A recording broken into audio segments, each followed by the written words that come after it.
Just the social media becoming a more important way of information reaching people. It enables us to communicate in more depth than we can in the mainstream media. We can do a 10-minute podcast, for instance, instead of the 30-second soundbite on radio or TV. Then the next question is why Twitter and why Tweetcamp? Part of it is because innovation's really been in Mayo Clinic's DNA for more than 100 years as well. There's some inventions that we invent here, such as the medical record that makes the group practice of medicine possible, cortisone, for which Mayo won the Nobel Prize, and I think we probably have more joint replacement patents than many other medical facilities, or almost any others. But then there are other things like the heart-lung bypass machine, which wasn't invented here but was perfected here. It was first used in Pennsylvania, I believe, and after one successful experience, there were several fatalities. But a Mayo Clinic team looked at how it was being used there and looked at how they could refine the use of it. And as a result, we have open heart surgery happening all over the world now using a descendant of that machine. In the same way, Twitter's been used by some medical centers for tweeting surgeries and tweeting operations, things like that. We're looking at ways, we're not using it for that purpose right now, but we're looking at some different ways that we think will be maybe even more valuable than that. But second, sharing and learning from others has also been part of Mayo's DNA, whether it was from the earliest days, Dr. Will and Dr. Charlie. One of them would stay home and mind the practice. The other one would be out traveling, sharing what they had learned, but also learning from others. And so we see Twitter and social media like that as just ways for disseminating that knowledge and gathering that knowledge a lot faster than it could happen before. So our goals for today is that everyone in attendance and the dozens or scores that we have by webcast would better understand social media, and particularly Twitter, that you'd see some practical applications for your work.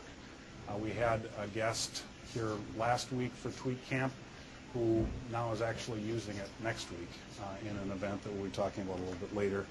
For the Mayo participants, I hope you'll work with our social media team and the Center for Innovation to look at some new ways that we can use these tools to develop some practical use cases and pilots that we can implement. So Tweetcamp is actually short for Twitter Boot Camp, and in 1 hour we're going to be covering a ton of information, going through this all relatively quickly. This is all based on some curriculum that I had written personally. If you Google my name, you'll find the place to get the full curriculum. What I would say is that this is accelerated learning. We're going to learn a lot, hopefully in an hour, but there are no shortcuts. You really, just by signing up for a Twitter account, it doesn't immediately make you able to use it to its full potential. There's a process involved of learning and of making connections with people that just happens over time.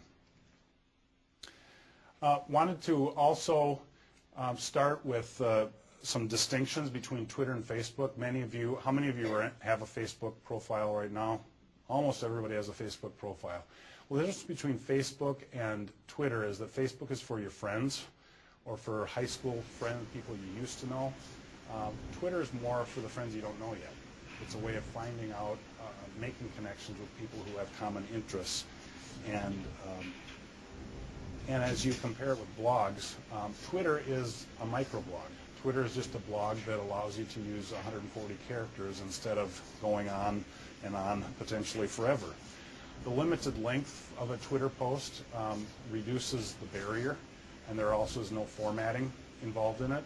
So it's just 140 characters, put as much as you can into that, including maybe some links. But it keeps you from having to save up or think so clearly through exactly how you would say something. Some people might say that that would be a downside, is that people might communicate more quickly than they maybe should. But blogs are providing a more helpful opportunity to synthesize the data. I used to go to conferences and I would live blog. I would take notes during a conference and then I would hit publish at the end. But what I found that I like to do now is go to a conference, tweet during the conference to take my notes, and then at the end you can kind of synthesize and pull it together and share some more thoughtful reflections. Twitter is also a great way for spreading word about blog posts. So when you do a new blog post, if you tweet about it and other people pick up on it, it will tend to spread. And so now I'd like to start with some assignments for the virtual non-male participants. This has been free to you, but you're actually guinea pigs. We haven't gotten the IRB to approve the experiment or anything, but we're asking you to please announce your participation on Twitter, to go into the using the Tweetcamp 2 hashtag if you're familiar with it. Let us know where you're from, and including your city. And this, we've had something like 70 or 75 people say that they want to participate.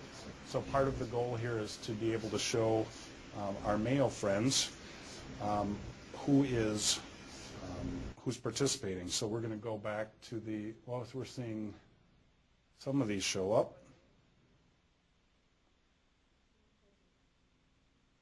Somebody says the CIA's overseas detention sites, and they would give it very specific information, including information about is that you get that feedback during the, and Jeremy says it's useful, so I'm really glad for that. So we will come back to that in a bit. But if you go into the tweetchat.com room with Tweetcamp 2 as the, that puts the hashtag in it, but please do continue to tweet any questions or comments that you have using that same hashtag, and we'll hope to come back to those in a bit. 5 reasons I wanted to highlight that Twitter is better than email. In Shakespeare, the phrase is brevity is the soul of wit. It also is the soul of Twitter because you have 140 characters. You can't, you literally can't ramble on and on. The other part is that in Twitter, you're not expected to read everything.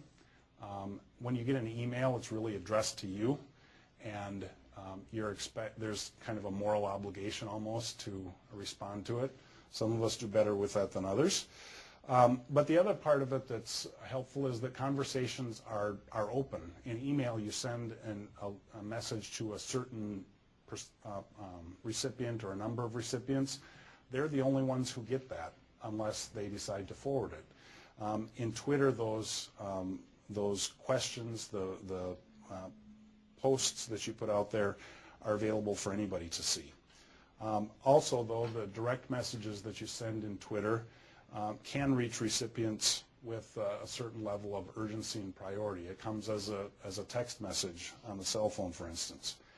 And then finally, whereas in email you can't stop an email from coming, if somebody is following you or you're following them in Twitter and you get annoyed at how frequently they're tweeting or how they're tweeting, you can block them and then they can't send you a message anymore, which is a nice benefit to have. It's a level, it actually puts some reciprocity in the relationship, so that if somebody's abusing your trust or abusing that relationship, you can stop that from happening.